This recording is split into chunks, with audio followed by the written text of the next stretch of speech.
Hey guys, what's going on? Today I am bringing you part 2 of What If Anakin Never Turned to the Dark Side. I know it's finally here, I've finally done it, I finally finished it. Hopefully it was worth the wait. I'm happy with how this part turned out. I'm really happy with how the story's going. I hope you guys enjoy it as well, and I really hope it was worth the wait. I'm sorry it took so long, but I've just been a bit busy. But I'm back on it now, part 2. I really hope, like I said last time, I just really hope I conveyed these epic scenes I see in my head through the video, and I really hope you guys can picture it, these amazing scenes and the atmosphere, just like I can, and I think it'll have you sitting on the edge of your seat as well. Hopefully, I hope you guys enjoy it. Make sure to like and subscribe, and we'll get straight into it. They both stand in the middle of the crowded street, and a mix of disbelief, anger, and worry as civilians and residents brush by them. However, time was vital, and they couldn't stand there dwelling on the situation. We have to get to the temple now and send the emergency transmission to alert the other Jedi before it's too late. Mace says, Anakin, still speechless, hesitates for a second before replying in a somber tone. Yes, Master. They both rush to the airspeeder, Anakin speeding through the illuminated streets of Coruscant until they approach the temple.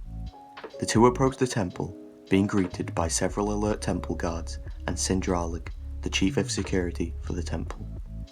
They briefly explain what had happened and what had been felt within the Force as they rushed through the temple to the central security room.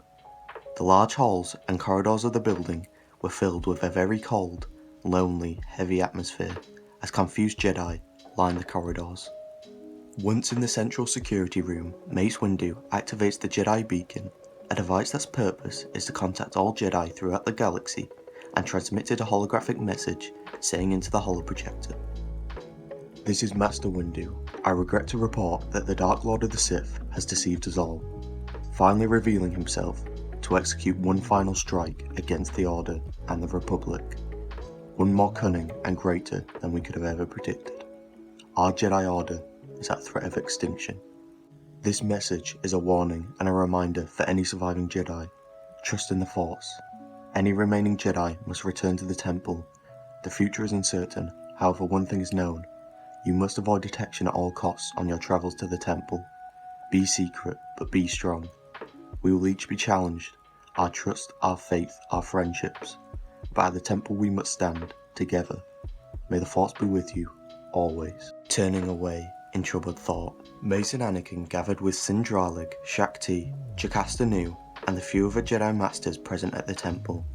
They knew time was running out, and although they disrupted the Sith Lord's plans by injuring him, it would not be long before the clones were ordered to commence an assault on the temple. Sindralig, Chief of Security, and Jocasta Nu, Chief Librarian of the Jedi Archives, were allocated the task of preparing the temple, if such a thing was possible. They began giving orders, fortifying the temple, preparing defensive preparations, assigning Jedi to positions, preparing escorts for evacuations of younglings. The temple, like this for the first time ever, Jedi running through the corridors, groups of younglings being directed through the temple by knights, temple guards in line formations being briefed on the mission, preparing to lay down their lives for their temple and their order. Hundreds of Jedi and temple guards stationed around the building, everyone preparing for a battle, one they knew many would not walk away from. They knew this was a battle they wouldn't win. They had to expose the Sith Lord and regain the Republic Army support, stopping the clones killing any more Jedi. We have to inform the Senate about this, Mace states. We won't be able to get to the Senate building. The Senate district will have squadrons of clones patrolling it, says Shakti. I agree. We need someone else we can trust to go and appeal to the Senate. Mace replies, well, if you haven't noticed, we aren't very popular at the moment. Anakin remarks. What about Senator Amidala and Bail Organa? Asks Windu. It's too dangerous. Do we have any idea where Palpatine is? What if he's with the Senate? Anakin swiftly replies. We don't know where he is, but we know he hasn't appeared before the Senate yet. We injured him and have slowed him down. Skywalker, go to the communication center and contact Senator Amidala and Senator Organa. We will be there in a minute. We must first check on the preparation of the temple, Windu says. Anakin goes to the communication center and contacts Padme. He tells her what's happened and makes sure she is okay. After talking for a couple of minutes, he also contacts Senator Organa on the holoprojector, again explaining the situation. Shakti and Mace Windu enter the room and the group discuss what they are going to do. During their discussion, Anakin receives a transmission from Ahsoka Tano. He requests to be excused for a moment and rushes off to the side of the room, giving a sigh of relief after finding out his former Padawan was safe. She informs him about her escape of the Republic attack cruiser with Rex and told them about their discovery of the chip implants within the clones. He rushes back over to the group at the holotable and says, "I think there's something you should all hear," bringing the holoprojector into the attention of all members. "Ahsoka Tano," Mace Windu says. "Master Windu," she replies. Ahsoka then relays their concerning discoveries to the group and informs them that she too is heading back to the temple with Rex. They then warn Ahsoka to be cautious on her return to the temple, and the transmission is ended. After some additional research and deliberation, the group discover the contingency orders of the Republic and formulate a plan. Padme Amidala would call an emergency meeting with the Senate and go to the Senate building to get the Senate to enact Order 65. For those who don't know, Order 65 was one of the contingency orders that states, in the event of either 1. A majority in the Senate declaring the Supreme Chancellor to be unfit to issue orders, or 2. The Security Council declaring him or her to be unfit to issue orders, commanders shall be authorised to detain the Supreme Chancellor, with lethal force if necessary, and command of the Grand Army of the Republic shall fall to the acting Chancellor until a successor is appointed or alternative authority is identified. However, they knew that Padme alone would not be able to convince the Senate of their claims. Therefore, Anakin and Bail Organa would go to the Chancellor's office in the Senate Executive Building and get the security footage of the Chancellor's office, showing him revealing himself as the Sith Lord and dueling the Jedi. With no time to waste, Anakin and Senator Organa set off to the Senate Executive Building whilst Padme headed to the Senate Building. Meanwhile, Yoda approaches Dagobah, a swamp-covered world rich in the Force. He lands on Dagobah and heads to the place he had once before met Qui-Gon Jinn. As he walks through the dense foliage and fog of the swamp, suddenly he hears a voice, "Master Yoda," and stops for a second before calmly pivoting his body around to look at the Force Ghost. "Qui-Gon came looking for you, I have. I spoke to Anakin, a fine Jedi he has become. Master Yoda, an evil force within the galaxy is trying to surface. However, I have hope that it may not succeed. But one thing I do know is that it cannot be pushed back into the darkness.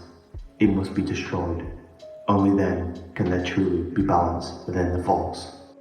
Master Yoda listens to Qui-Gon, and their conversation continues, the wisdom and knowledge of generations being conversed.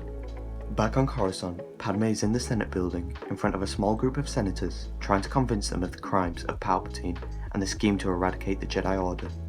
Each senator very disturbed by the accusations. However, due to the scale of the claims, very few were convinced. She revealed the Republic contingencies and proposed the enactment of Order 65, which would in turn override Order 66 and instead target the Chancellor. Padme knew she must not only bring forward the small amount of evidence they had at the moment, but more importantly, stall long enough for Bail Organa and Anakin to recover the security footage as indefinite proof. A cloaked Anakin Skywalker helped Senator Organa get to the Chancellor's office. With the combined skills of both, avoiding patrols and utilising the force powers of Anakin, they managed to get through to the office undetected. They go to the Chancellor's desk and onto the main console, where they access the security footage and transfer the data onto a data card.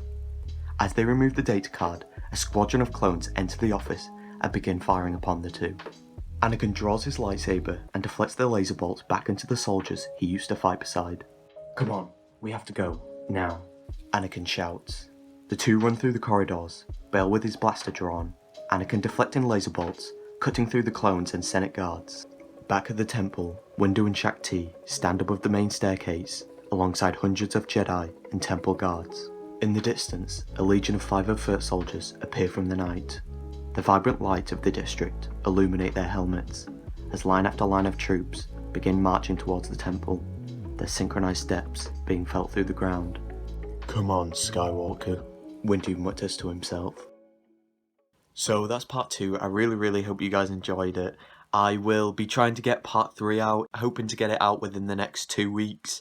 I want to get some other videos done as well, but I'm aiming to get it done within 2 weeks. The plan is, in theory, that part 3 is going to be the finale, unless I can't fit everything I want to in that one part. I may extend it to 4 parts if I feel like I can't fit everything in that last final third part. But in theory, if everything goes to plan, part 3 will be the final part. So make sure to like and subscribe. These take a really long time to do, so I'd really appreciate it. And make sure to stay tuned for part 3 and all my other upcoming videos. I'm really excited to deliver the whole story to you guys, and really excited to get all these other videos out and these cool other ideas I have and video projects. So yeah, I'll catch you all in the next one. Show me the one whose safety deemed such destruction.